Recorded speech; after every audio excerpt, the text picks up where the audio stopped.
Bueno, en primer lugar, quiero agradecer la invitación.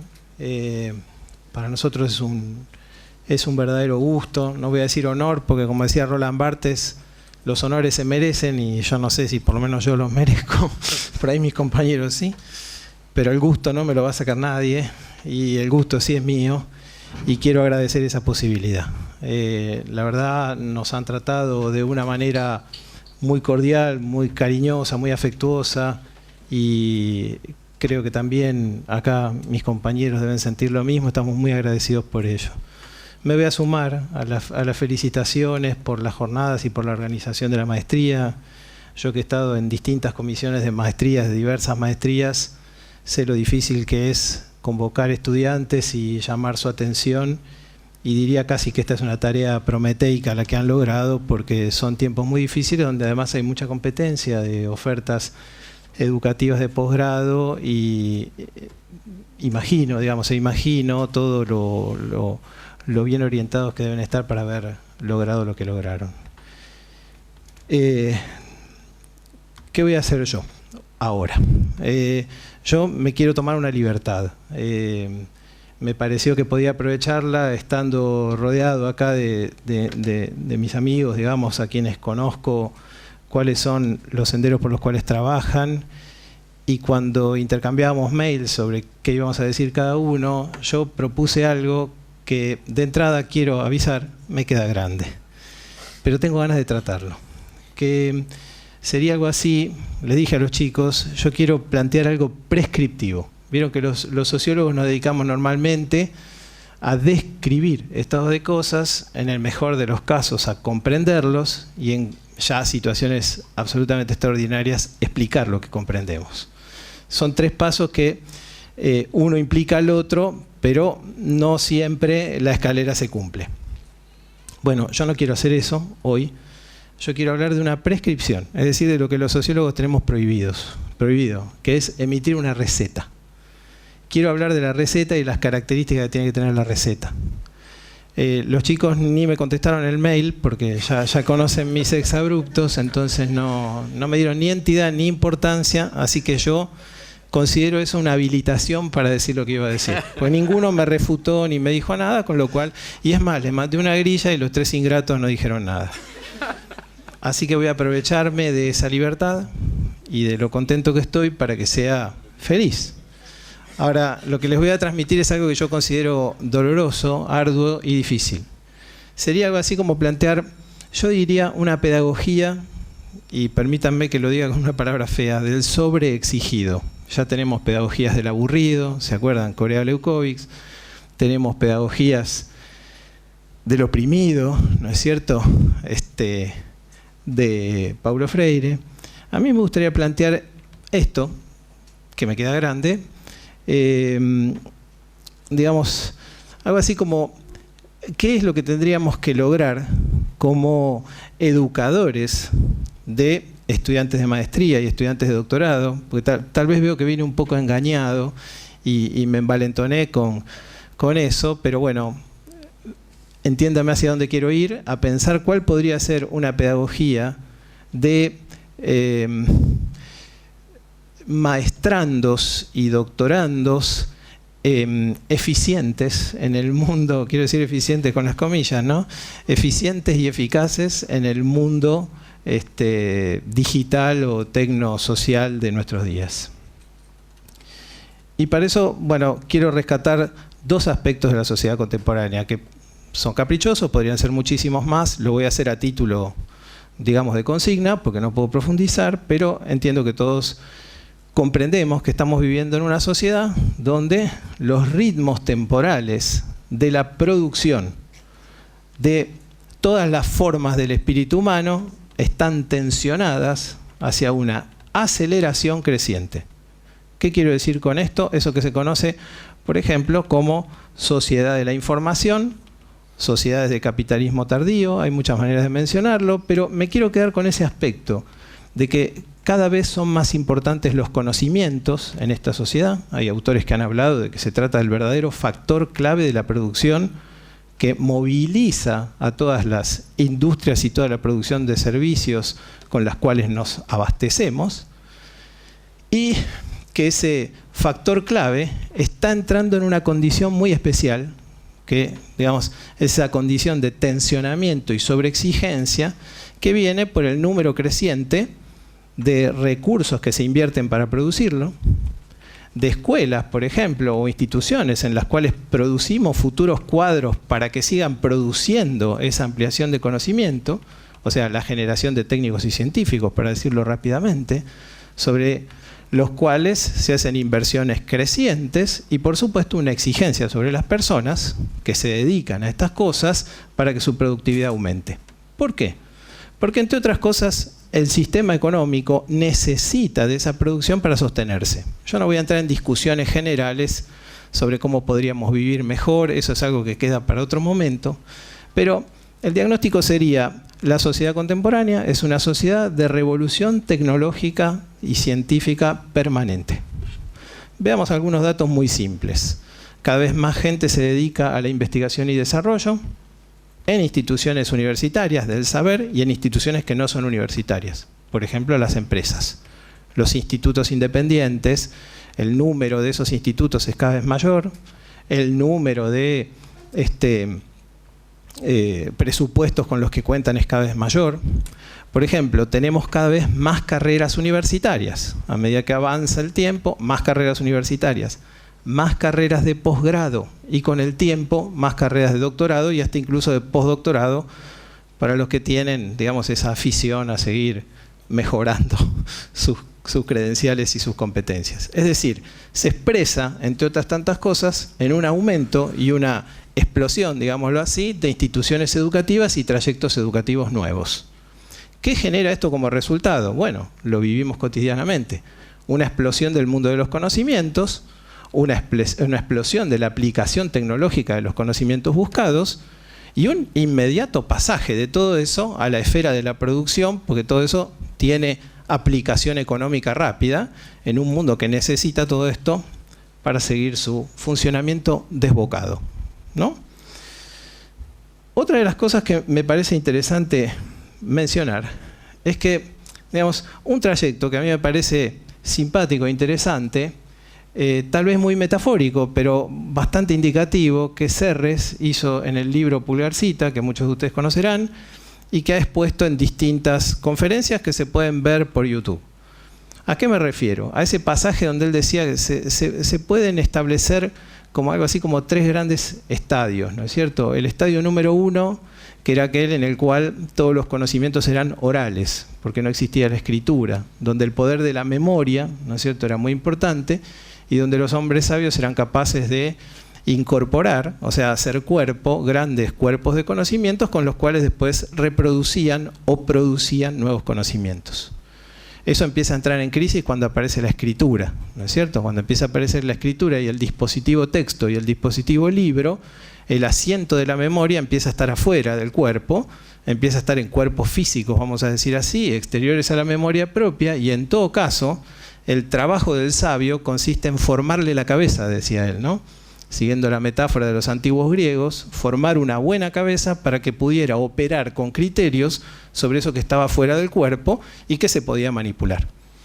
El tercer punto, o el tercer escalón de este estadio, tiene que ver con la aparición de la computadora, la informática, etcétera, etcétera, todo lo que estamos viendo en nuestros días, que coloca las cosas en digamos, en una plataforma todavía más complicada en ese sentido, porque ya contamos con procesadores de información, con procesadores de conocimiento formalizados e indexados, con, digamos, transmisores automáticos de conocimientos, como bien mostró Alejandro, no voy a profundizar, pero ¿cuál es el problema, digamos, pedagógico? Hay que empezar a formar a alguien.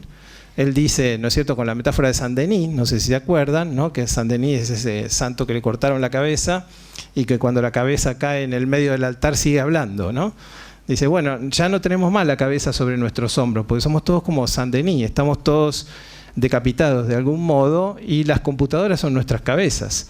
Entonces, de lo que se trata, dice él, cuando existe esta posibilidad de algoritmos, inteligencia artificial y tantas herramientas que tenemos para tratar con información, ya no es formar una cabeza, sino tener una cabeza inventiva. capacidad de inventar, de conectar lo que no está conectado, etcétera, etcétera, para crear nuevos conocimientos. Con esas dos cosas me quiero quedar. Innovación, cabeza de Saint-Denis. Yo diría, hay que empezar a pensar, me parece a mí, con mucha fuerza, en capacidades o competencias que normalmente no formaron parte, digámosle así, de la tradición científica, para empezar a incluirlos dentro de lo que hacemos normalmente en las universidades, que es transmitir la tradición científica. Vuelvo a repetir, no estoy hablando de los chicos en el primario, ni en el jardín de infantes, ni siquiera en el secundario. Estoy hablando de las instituciones de educación superior, que, digámoslo vygotskianamente, tendríamos que transmitir, ¿no es cierto?, las capacidades intelectuales superiores de todas las superiores. ¿A qué voy con esto? ¿Te gustó el chiste? ¿A qué voy con esto? Y acá viene mi pedagogía del sobreexigido. Que tenemos que empezar a pensar con múltiples canales posibles. ¿Por qué? Porque tenemos que empezar a producir inventores. Ya no alcanza con producir reproductores, o ni siquiera quienes tienen criterios para trabajar con la reproducción, sino quienes tienen, digámosle así, y jugando con las palabras, metacriterios para superar los criterios materiales existentes. Es decir, digámosle con comillas, un sobreexigido desde el punto de vista del conocimiento, porque tiene que empezar a producir lo que no existe. Estamos empezando a vivir en un tiempo donde, por ejemplo, ¿no es cierto?, hay muchos campos de conocimiento que sabemos que dentro de 10 años van a desarrollarse, que hoy están en ciernes o en gérmenes, y todavía no tenemos los profesionales que se van a ocupar de todo eso. Pero sin embargo los tenemos que formar, porque son los que van a tomar el desarrollo tecnológico en un momento en el que todavía no conocemos qué va a ser. Pero sí sabemos que no va a ser como lo conocemos. Es muy difícil preparar a alguien para que empiece a desandar desde el momento en que lo ayudamos a andar el camino por el cual él va a tener que hacer solo su experiencia. La experiencia que nosotros tenemos y la transmisión de experiencia no alcanza para producir ese, digámosle, sobreexigido del futuro que va a trabajar con materias que nosotros desconocemos. ¿Cómo preparamos a alguien así? Es una verdadera incógnita, es un verdadero problema. Y por eso yo planteé algunas figuras. Primera cuestión, hay que trabajar seriamente con los ejes disciplinarios más allá de los ejes disciplinarios. Por supuesto que para que haya, digamos, superación de disciplinas hay que trabajar en disciplinas, que es como se organiza normalmente la universidad. Pero todos saben, la investigación no siempre es disciplinaria. La creación tecnológica nunca es disciplinaria. ¿No es cierto? Por eso es que con el tiempo empezaron a aparecer estos cruces que llamamos multidisciplina, interdisciplina y transdisciplina. Todos sabemos la importancia y el valor que tiene todo ello. ¿Cuándo lo podemos practicar con libertad? Por supuesto que uno siempre tiene una formación disciplinaria, pero su práctica no siempre es disciplinaria a lo largo de su vida. Va transcurriendo por problemas que no son de su disciplina, va encontrándose con objetos que no eran del lugar de donde uno provino. ¿Bien? Y en muchos casos, como pasa con los proyectos más creativos, uno se desarrolla en una disciplina en la cual no fue formado, que es la famosa transdisciplina, que a mí me parece que es la gran apuesta por la que hay que jugarse. Justamente, digamos, entrando y saliendo de las disciplinas. Ese tiene que ser un tema, me parece a mí, central de la pedagogía del sobreexigido. Pero cuando digo disciplina, nuevamente, no quiero pensar exclusivamente en disciplinas universitarias.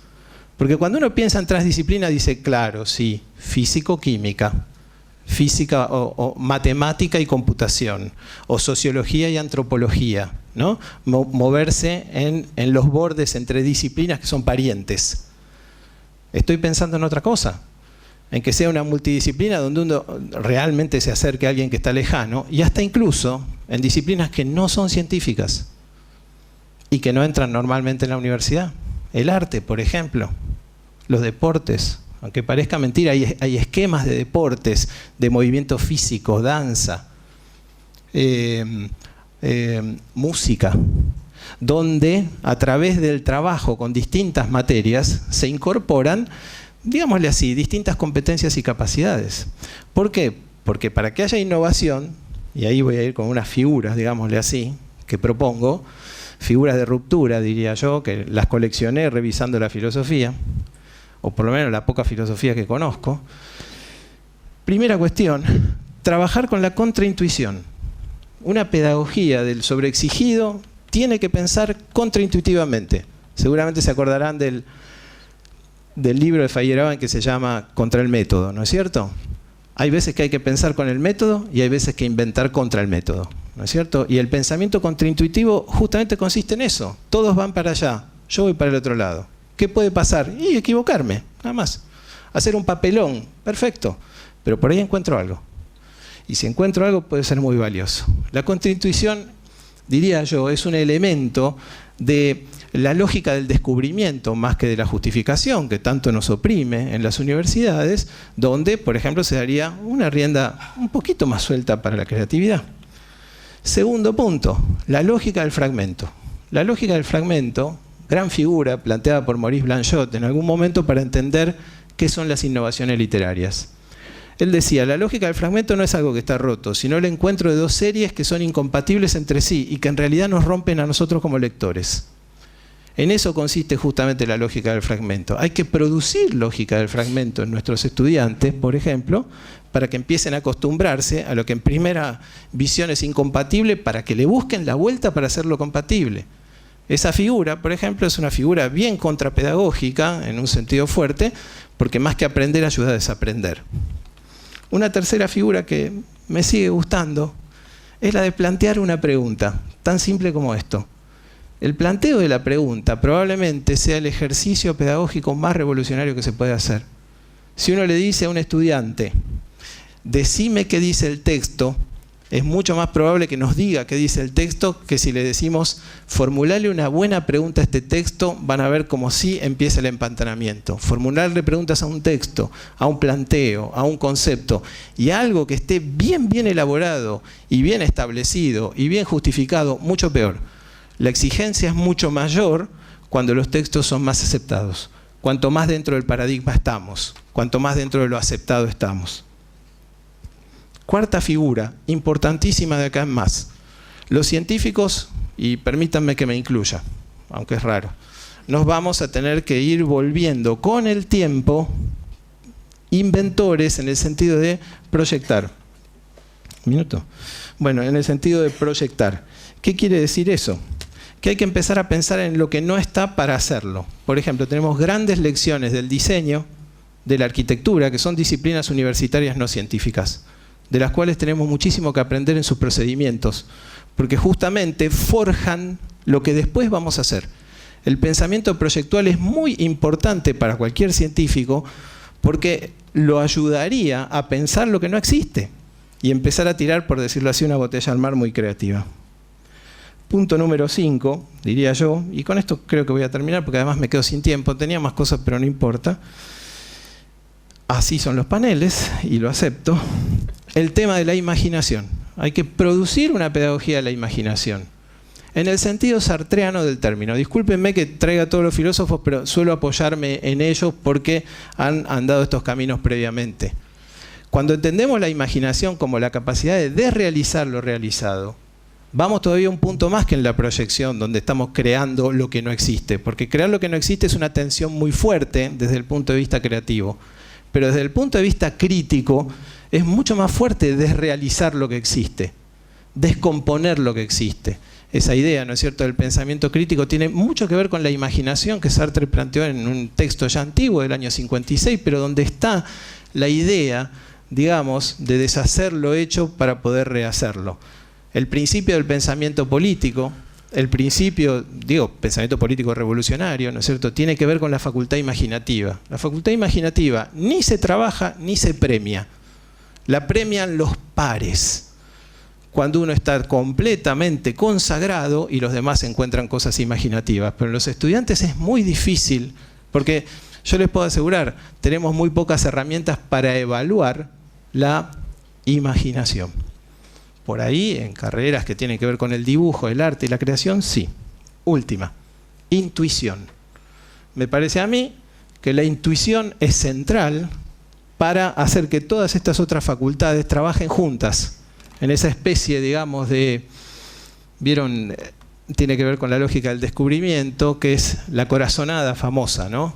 O la intuición matemática, como tienen los matemáticos, ¿no? O la intuición física, como tienen los físicos. Bueno, eso se produce dentro de una disciplina, pero justamente en alguien que está trabajando en los márgenes de los consensos.